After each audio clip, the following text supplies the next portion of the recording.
ఒక పూర్ అబ్బాయి డైలీ చెప్పులు లేకుండా స్కూల్కి నడుస్తూ వెళ్ళేవాడు.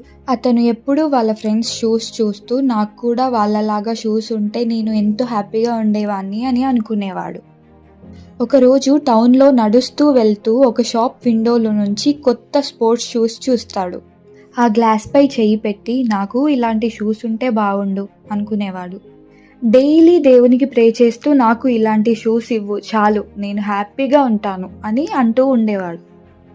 అలాగే ఒకరోజు స్కూల్ వెళ్తుండగా రోడ్డుపై ఒక వీల్ చైర్లో కూర్చొని ఉన్న అబ్బాయిని చూస్తాడు. ఆ అబ్బాయి నడవలేడు, అయినా చిరునవ్వుతో చేయి ఊపుతూ హాయ్ అని చెప్తాడు.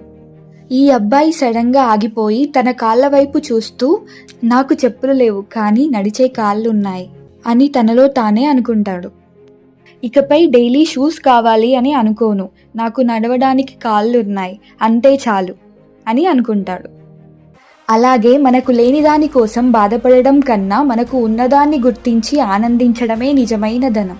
ప్రపంచంలో మనకంటే ఎక్కువ ఉన్నవాళ్ళు ఉంటారు, తక్కువ ఉన్నవాళ్ళు కూడా ఉంటారు. కానీ ఎవరితో పోల్చుకున్నా మనసులో శాంతి ఉండదు. మనకు ఉన్నదాన్ని గుర్తించి ఆనందించడంలోనే నిజమైన సంతోషం ఉంటుంది.